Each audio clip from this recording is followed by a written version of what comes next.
Blah, blah, blah. Yo, Puff, take this self-doing that. Let me explain something to y'all. He only deal with young videographers because he want to rob them, and he know that they want the opportunity to follow Puff Daddy, P. Diddy. They want that opportunity. But when you stay out so many hours a day, Puff wants a videographer with him 24 hours a day on call. Whether we on a yacht, whether we on a ship, wherever we at, he wants to videotape that, right? But then it be so many hours on that invoice that he don't want to pay.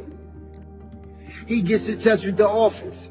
He gets in touch with the chief of staff. Yo, what is this I'm paying? What is this I'm paying? You know what you paying. You was outside all of these hours. It's 160 something hours in a week. You was outside 140. So now, being if you got a contract and he don't stand to that contract, guess what happens?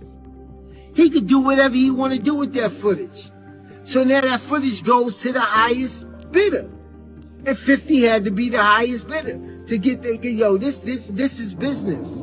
Listen, let me tell y'all something right now. There are levels to this petty game, okay? There's regular petty, there's advanced petty, and then there's 50 cent level petty. And baby, once you understand the difference, you'll know why Diddy is somewhere in that jail cell right now, absolutely losing his mind. Because when I tell you that you never, ever, ever want smoke with Curtis Jackson, I mean that with my whole chest. See, 50 Cent doesn't just beef with people. Nah.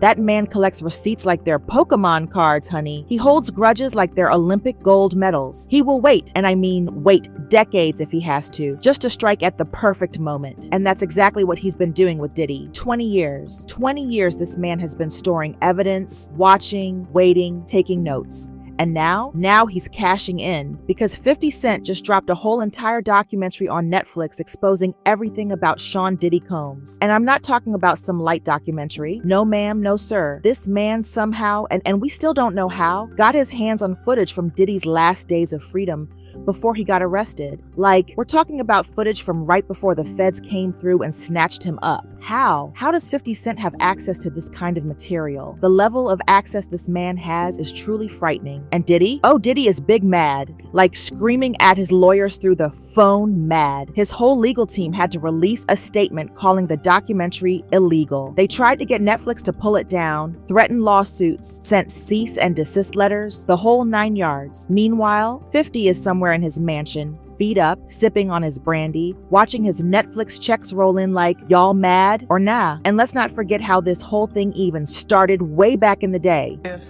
Sean Combs watches this, what do you think he's gonna feel? Like, wow, this is amazing. I think he's gonna say this is the best documentary I've seen in a long time. Y'all remember when Diddy allegedly tried to take 50 shopping, tried to wine and dine him, do that whole mentorship thing? And 50 has never let that go. Ever since that moment, it's been on sight. That man turned down whatever Diddy was offering and has been on a mission to expose him ever since. Now let me break down what's actually in this documentary, because it's giving every bit of messy that we needed. Y'all, Curtis Jackson, there is nobody in this world pettier than Curtis. 50 Cent teamed up with this director named Alexandria Stapleton, and together they cooked up this 4-part Netflix series called Sean Combs The Reckoning. The Reckoning, y'all. They went straight for the jugular with that title. This whole series dropped December 2nd, and it's been the talk of the internet ever since. And the footage they got? Wild. There's unseen clips of Diddy literally days before his 2024 arrest, and you can see him spiraling. He's arguing with his lawyers about legal strategy, clearly panicking, telling them they need to find people who know about the dirtiest business. Like, sir, if you have to specifically look for people who specialize in dirty business, what does that say about your situation?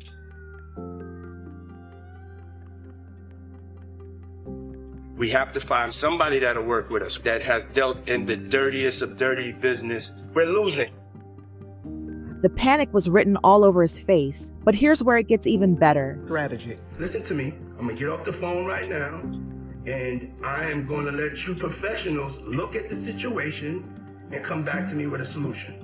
No matter what nobody said. Let's just here and there, y'all are not working together the right way. We're losing. The documentary also shows Diddy out in Harlem right before everything went down, and he's putting on this whole performance. He's out there hugging fans, shaking hands, kissing babies, acting like he's running for mayor of New York. The man of the people act was in full effect. He's smiling, waving, doing the whole "I'm just like y'all" routine. You're a public person as well, and there was one instance in Harlem, and his reaction when those people Went away. went away. Car and said, I feel like I need to wash, like I'm dirt. That was, it should show you his character. Was that the reason for including it? Yeah, I mean, and what's the odds that you would do that in front of a camera?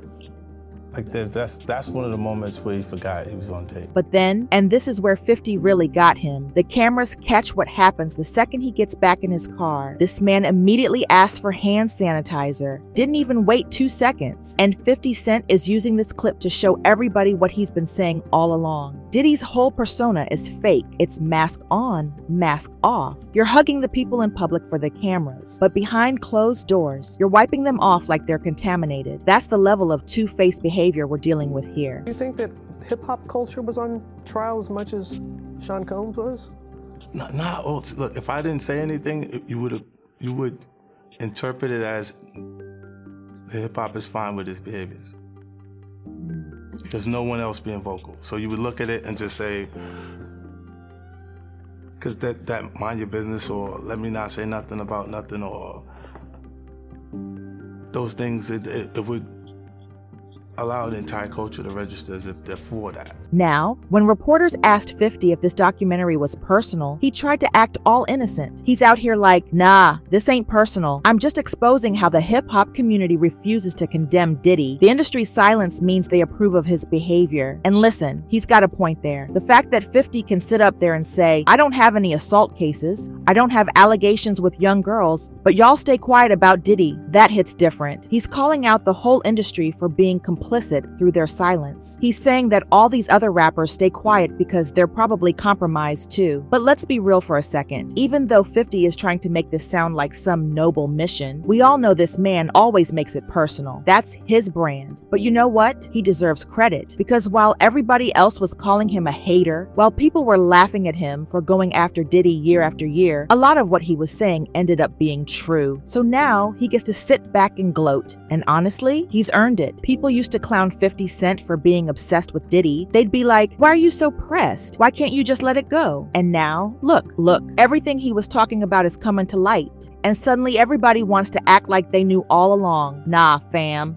50 was out here screaming from the rooftops while y'all were still bumping I'll Be Missing You. So of course, when reporters asked 50 what he thought Diddy's reaction would be to this documentary, he knew. He knew Diddy was about to lose his mind. And he was right, because as soon as that documentary dropped, Diddy's legal team went into overdrive. CNN reported that his lawyers sent a whole cease and desist letter to Netflix, claiming that 50 used stolen footage without permission. And get this, Diddy's spokesperson is Judah Engelmeyer, who used to be Harvey Weinstein's spokesperson. Let that sink in. And this man called 50's documentary a shameful hit piece. According to Diddy's team, he's been recording himself for years to make his own documentary. They're saying all this footage was meant for his personal project, and that 50 and Netflix stole it and twisted it to make him look bad. Now, whether that's true or not, I don't know. But what I do know is that it's giving very much I was recording evidence of my own crimes energy, and that's concerning. But Netflix wasn't backing down. They came out with their own statement saying that the footage was obtained legally by director Alexandra Stapleton. They basically told Diddy's lawyers, we did everything by the book, so you can threaten all you want. But Diddy's team is still warning Netflix that they're working with 50 Cent, a man with a known personal vendetta. And through all of this legal drama, all these threats and cease and desists, 50 Cent is still on Instagram trolling. This man cannot help himself. He posted a clip from Good Morning America where he's downplaying the whole feud, acting all calm and collected for the mainstream media. He's even joking about how he put 2 of Diddy's kids in his TV shows. He's like, I only dislike Diddy because he said some fruity stuff to me one time. Like he's making it sound so casual when we all know this man has been plotting this takedown for 20 years. Meanwhile, Diddy is reportedly panicking behind bars. And honestly, 50 basically took the win here. Some people are out here trying to criticize 50, saying he should think about Diddy's kids and how this affects them. And listen, I get that perspective. But here's the counterpoint. Did Diddy think about other people's kids when he was allegedly doing all the things he's accused of? Did he care how his actions impacted anyone else's families? Because if he did right by people, he wouldn't be in prison right now. You can't throw the rock and hide your hand. You can't do dirt and then expect nobody to bring receipts. So now, here we are. Diddy's locked up,